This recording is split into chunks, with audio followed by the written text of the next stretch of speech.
그러니까 이강인 선수가 3라운드까지 경기가 치러졌을 때 1라운드에 3분 만에 득점, 그리고 2라운드도 몽펠리에전에서 이강인 선수가 후반전에 교체 투입이 돼서 아주 멋진 골을 기록을 했잖아요. 이강인 선수가 전체적으로 컨디션이 참 좋아요.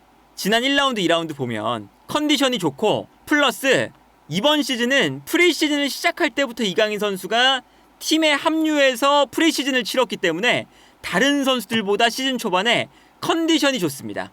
그러니까 애초에 이강인의 컨디션이 좋고, 파리 생제르맹의 미드필더 라인이나 공격 라인에 좀 비교해봤을 때도 이강인 선수의 컨디션이 좋은 편에 속하거든요. 준비가 잘 된 편에 속해요. 근데 오늘 선발 라인업에서 제외를 했죠.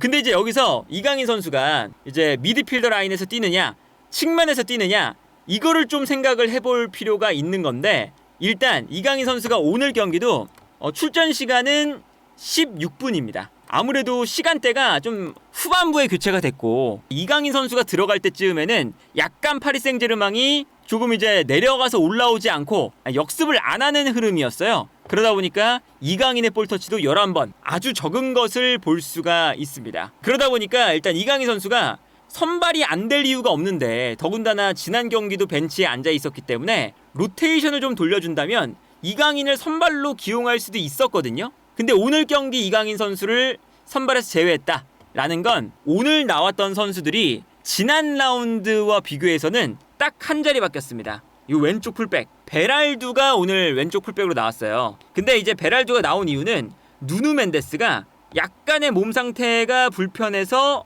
베랄두가 나온 거죠. 요 이제 베랄두의 자리를 제외하면 나머지 선수들 자리는 사실 지난 라운드랑 똑같거든요. 그것은 기본적으로 엘리케 감독이 지금 당장 정의 베스트 11을 꼽아라 라고 했을 때는 요 라인업이 베스트 11이라고 생각을 하는 거죠.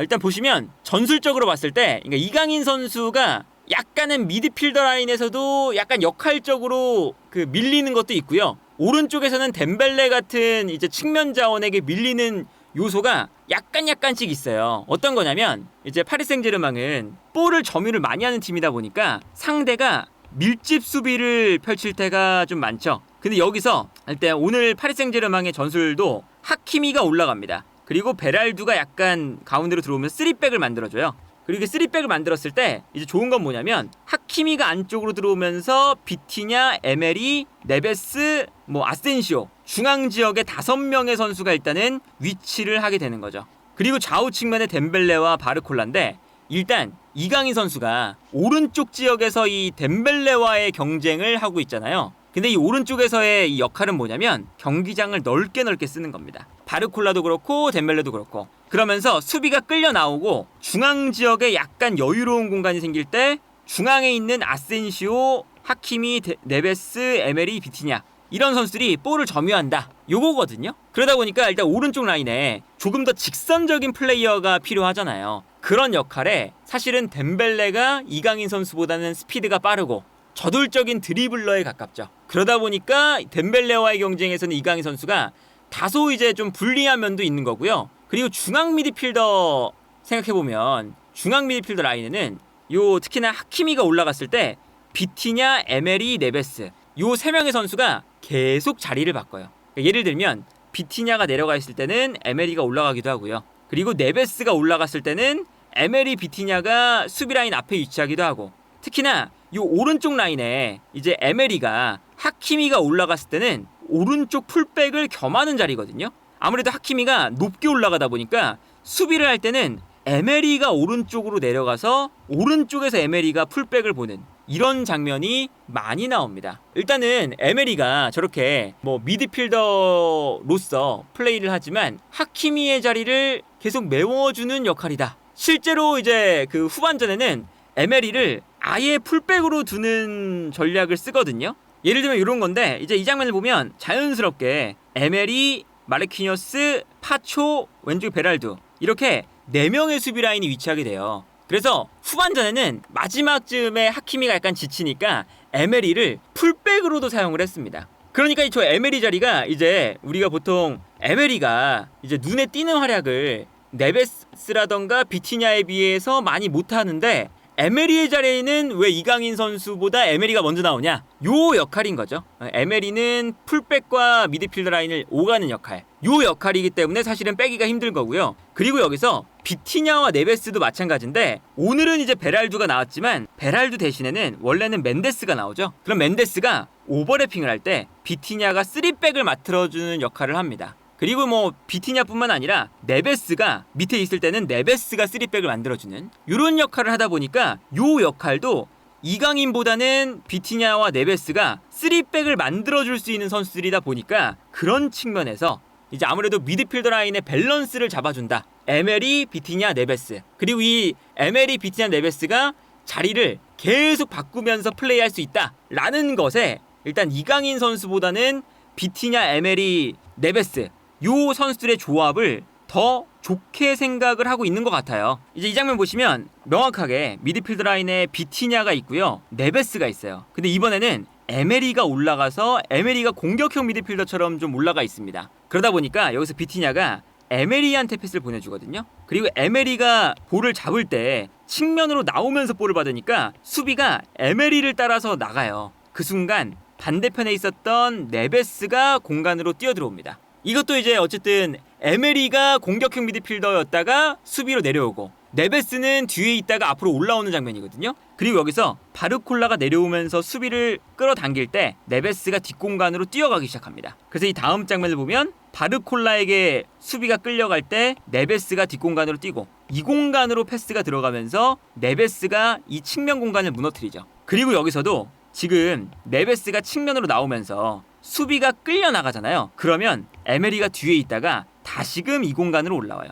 그래서 네베스가 결국에는 에메리에게 패스를 보내주면서 에메리가 이 공간으로 쭉 올라오면서 공격형 미드필더로 마지막에는 뛰게 됩니다. 그래서 에메리가 최전방에서 뛰어 올라가는 것을 볼 수가 있는 건데 이런 것처럼 수비형 미드필더를 보다가 중앙 미드필더도 보고 공격형 미드필더도 보는 이러한 특성을 활용해서 계속 자리를 바꾸는 거예요. 그리고 여기에 더해서 미드필더인 뭐 에메리, 비티냐, 뭐 네베스 요 세 명에 더해서 오른쪽에서 가운데로 들어오는 하키미, 최전방에서 내려오는 아센시오 요 선수들이 이제 계속 스위칭을 하는 거죠. 그래서 요런 전형입니다. 왼쪽과 오른쪽 바르콜라와 덴벨레가 측면을 넓게 쓰고요. 그러면 상대 수비가 좌우로 끌려가니까 그 순간 중앙에 공간이 많이 나는데 이때 베랄두, 파초, 마르키뉴스 3백에 하키미가 가운데로 들어가 있고 그리고 네베스, 비티냐, 에메리, 아센시오까지 요 5명의 선수가 계속 스위칭을 한다는 거죠. 근데 이 스위칭을 하다 보면 이강인 선수가 미드필더로 나왔을 때 이제 에메리처럼 좀 수비적으로 풀백도 볼 수 있다거나 아니면 뭐 비티냐나 이제 네베스처럼 수비형 미드필더가 됐을 때 아예 내려가 버려서 3백을 만들 수 있다거나 이런 게 돼야 되는데 아마 그런 이제 밸런스적인 부분 이제 멀티성을 생각을 할 때 수비적인 멀티성에 의해서 아마 이강인 선수가 미드필더 자원에서는 뭐 후반전 막판에는 파비안 루이스가 미드필더로 들어오다 보니까 그런 점에서 어쨌든 이강인 선수가 좀 밀려있는 것이 아니냐 최우선 선택지에서 라는 생각이 들고요. 그리고 사실은 뭐 오늘 경기에서도 뭐 가장 눈에 띄는 선수 중에 한 명은 또 아센시오예요. 그러니까 이 아센시오의 역할도 약간 이강인 선수의 플레이와도 연관이 있죠. 왜 그러냐면 아센시오가 제로톱으로 나오면서부터 하프스페이스에서 뛰는 요 역할이 이강인이 고 하프스페이스에서 뛰는 플레이를 많이 했었잖아요. 근데 지금은 아센시오가 그 역할을 해주고 있습니다. 이 장면 보시면 이제 아센시오가 살짝 내려와요. 내려오면서 하프 스페이스에 위치하고 수비가 끌려 나올 때 뛰어가는 바르콜라에게 볼을 받아서 넘겨주는 역할을 합니다. 그래서 바르콜라가 아센시오의 스루 패스를 받아서 요 공간으로 뛰어가는 걸 볼 수가 있거든요. 근데 요 역할을 원래는 이강인 선수가 했었잖아요. 근데 이강인이 아니라 이제는 최전방 공격수가 마땅히 없다 보니까 아센시오가 내려오면서 하고 있어요. 제로톱처럼. 그러면 뒤에 있는 비티냐, 에메리, 네베스 이런 미드필더들은 조금 더 밸런스를 맞춰줄 수 있는 선수가 나와도 무방하다는 거죠. 그래서 오늘 득점 장면을 보면 바르콜라가 측면에서 일단 볼을 끌고 올라가요. 올라가다가 가운데로 들어가고 있는 아센시오에게 패스를 보내줍니다. 그리고 아센시오가 여기서 볼을 잡은 다음에 뛰어들어가는 바르콜라에게 다시 리턴 패스를 내주는 공격형 미드필더의 역할, 제로톱의 역할을 하는 거예요. 그래서 찬스 메이킹을 오히려 가운데서 아센시오가 하고 여기서 바르콜라가 아센시오의 패스를 받아서 득점을 만드는 장면을 볼 수가 있었죠. 하프 스페이스를 활용하는 데에도 아센시오가 제로톱으로 나오면서부터 이강인이 나왔을 때 차지하는 그 공간을 아센시오가 맡아서 플레이를 많이 하고 있다. 그리고 이제 아까 말씀드린 것처럼 요 좌우 측면에서 넓게 이제 측면 공간을 쓸 때 경기장을 좀 빠르게 활용을 해야 되는 게 있어요. 근데 그런 역할에는 덴벨레의 역할이 참 큽니다. 덴벨레가 넓은 공간에서 드리블을 하고 있어요. 그리고 드리블을 할 때 가운데로 끌고 들어옵니다. 끌고 들어오다가 수비가 본인을 따라오니까 따라오는 수비수에게 역동작을 걸면서 바로 접어요. 근데 접는 순간 수비가 덴벨레에게 속으면서 덴벨레의 뒷발을 걷어차는 페널티킥이 나오는 장면을 볼 수가 있었죠.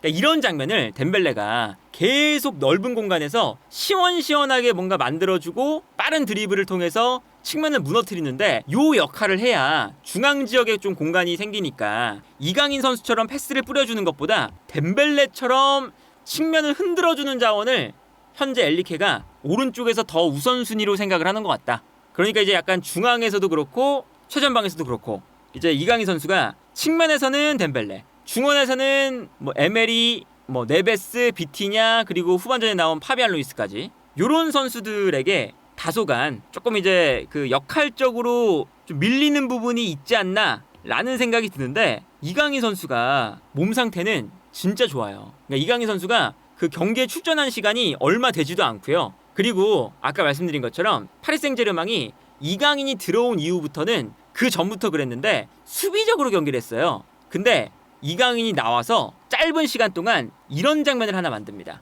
이강인 선수가 볼을 잡았을 때 아무래도 릴이 득점을 해야 되다 보니까 모든 선수가 달려들고 있어요. 근데 여기서 이강인 선수가 요 사이 공간을 돌파를 합니다. 본인에게 수비수들이 둘러싸이는 장면인데 여기서 유유히 끌고 나오면서 대지를 가르면서 나오죠. 그래서 요 한 장면에서 이강인의 드리블 한 번이 5명의 수비수들을 바보로 만들고 있어요. 그리고 볼을 끌고 올라와서 완전히 이제 수비를 무너뜨렸죠. 수비를 무너뜨리니까 릴이 득점을 위해서 공격 숫자가 위에 많기 때문에 이강인이 한 번에 요 공간을 뚫고 나와버리면 너무나 편안하게도 뛰어들어가는 선수에게 스루 패스를 넣어줄 수 있는 이런 찬스가 나오게 됩니다. 그래서 여기서도 이강인이 찬스를 만들어주는 장면이었어요. 이강인 선수가 몸 상태는 매우 좋아 보이거든요. 이게 참 안타까운 거죠.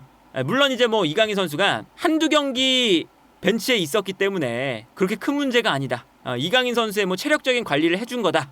이강인은 이미 좋은 폼을 보여주고 있다.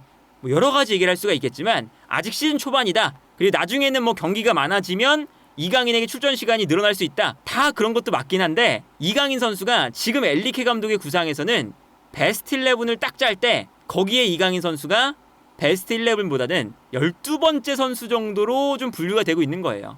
오른쪽 측면에서는 덴벨레보다 한 칸 뒤에 있는 선수, 그리고 중원에서도 네베스, 비티냐, 에메리보다는 하나 뒤에 있는 순번, 이런 거거든요. 물론 이제 시즌이 계속되면 챔스도 해야 되고 뭐 리그도 병행해야 되고 이러다 보면 이강인 선수가 베스트 11 딱 이건 아니더라도 한 번 정도 요 뒤에 선수 정도로는 돼요. 그러다 보니까 결과적으로는 출전 시간을 충분히 확보할 수 있을 만한 상태이긴 합니다. 하지만 지금 당장 정말 중요한 경기에서 결승전에 베스트 11을 짜봐라 라고 하면 엘리케 감독이 베스트 11을 짤 때는 오늘 나왔던 베스트 11을 제출할 가능성이 훨씬 큰 거죠.